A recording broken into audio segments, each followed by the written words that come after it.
Reverend Al Sharpton joins me now. Good to have you with us. Thank you. The idea of, first, this cartoon. You say it's racist.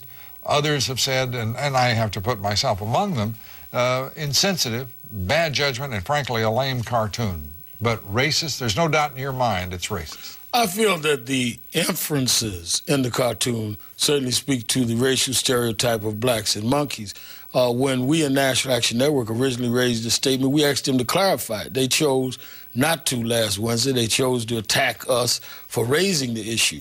So we could not, when you have two policemen standing there shooting a chimpanzee, and you have on there the economic stimulus package on the chimpanzee that's laying there shot, what is the connection? The only connection that we could see, which is why we asked them if we're wrong, explain that, is that the symbol of the economic stimulus package was President Obama, who happens to be the first African-American president. But what other way do you connect the dots here? Here's the way I connected the dots. All right. I saw him talking about writing the economic stimulus package.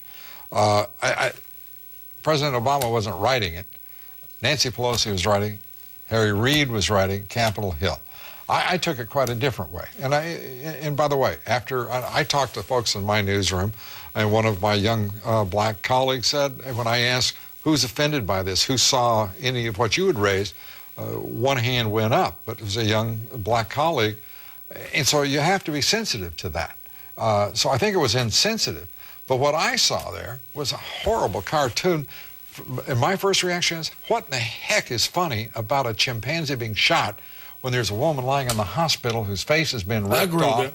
I mean, that's what I saw. But again, Lou, whether you look at it your way or my way, right, they responded by, in many ways, just saying, we're not going to explain, y'all are just trying to get publicity, which is insane.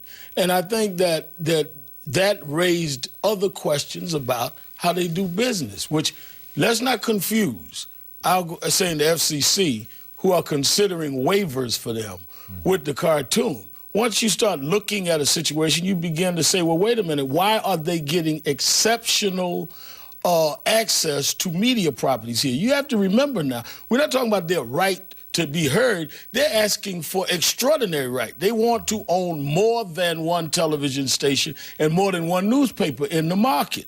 People in the community have a right to say, well, wait a minute, if you're going to give them something exceptional, we want you to review how they do business. They don't have a constitutional right to dominate the market. I think that's right. And in terms of antitrust, it was very clear that up until the 1996 telecommunications law that they would have been severely constricted in that. But you're calling for the firing of the cartoonist, calling for the firing of the editor-in-chief. You specifically asked for the FCC to come in to do this in response to that cartoon. Everything. Okay, we called for them to reprimand. If you look at the statement on nationalactionnetwork.net, the editor and the cartoonist on Thursday.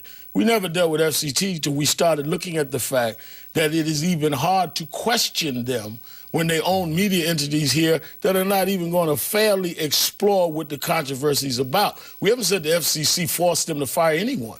When we're saying the FCC is since when they got their last waiver. No. You were calling for the firing. Right. You were calling for the FCC to investigate as a result of your objection to that cartoon. My objection to the FCC is that the statutory requirements to get a waiver, that one has diversity of opinion, that's part of the statute, that one does business well with the community, which is why you bring community groups to testify with you. They don't meet. Has nothing to do with the cartoon. That's not what we're raising to the FCC. They just were conflated over a sequence in time. Now, you said that they ignored you. And well, it's just like you. When you were complaining about Reverend Wright's sermons, you started looking at other sermons, whether I agree with you or not. Well, I started looking at other practices. I started looking at other practices of News Corp. So at least I'm as intelligent as you, Lou. Once I start looking, I keep looking. Well, I think that that's appropriate, so long as they're not conflated, because that's one of my reactions to what you were saying. I think you were right, but I want FCC to look at the statutory requirements for a waiver and have us argue why we feel they don't fit that statutory requirement. But you would agree that it would be an impingement on the spirit of the First Amendment in this country if you're asking government to come in because of an exercise of free speech, which is the right. No, that would be wrong. In fact, I remember when a policeman once, and you'll recall this, did a terrible mocking of the dragging of a black man in Jasper, Texas. I went to his police hearing and said he had the right to do it. People have the right to be offensive. People have the right to be racist. But they do not have the right to therefore then dominate the market and violate the statutory requirements and expect us not to raise those questions. One of the questions raised is where was Al Sharpton when the New Yorker came out, New Yorker magazine came out with that, what many people considered a highly offensive cover portraying Michelle Obama and Barack Obama at that time, not president and first lady, as terrorists. And it was supposed to be satirical, but a lot of people were offended. Including me. I said that on my radio show. I said that at National Action Network. But New Yorker magazine is not trying to dominate the media market. So again, let's not mix apples and oranges. Well, when you say dominate, we can go to a lot of other outlets.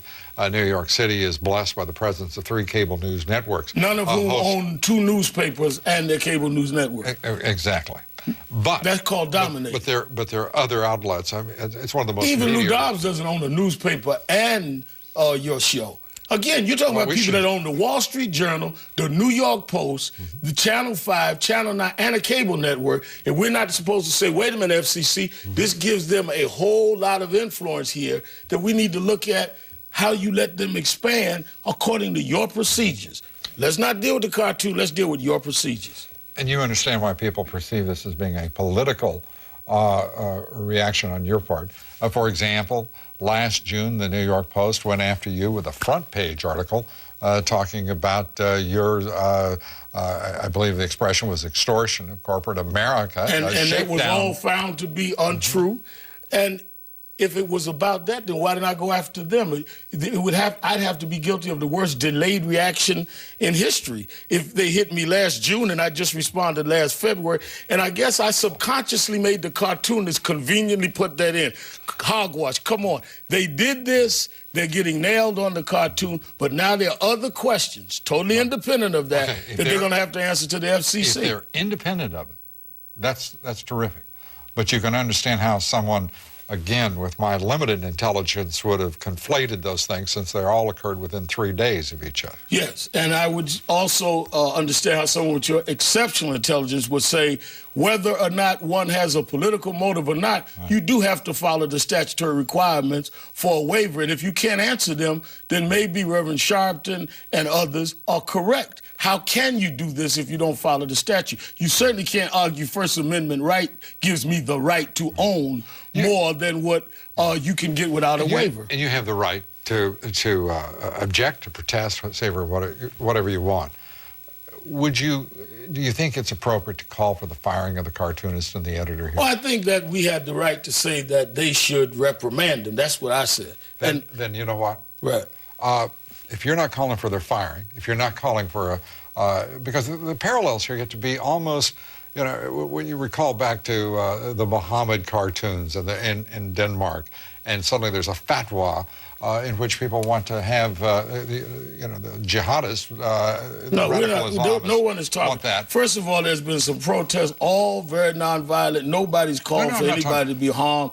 Nobody's called, but for some respect here, because they are using, city councilmen today said that we advertise the city of New York. They have the right as council people to say, we don't want to advertise in something that we feel offends people. That's entirely well, that's what this is not nowhere comparable to that kind of behavior. But again, that is separate from what we're talking about with the FCC. I will tell you this, if they fired the cartoonists, we'd still raise the same questions of statutory law on FCC because they do not have the right to dominate the market without following the statutory requirement. Let's move on. And you say, well, how do we know we move on? So maybe I'll keep looking at Lou Dobbs and he'll come on and explain to you why people should believe that with the same process and same personnel in place, it won't happen again.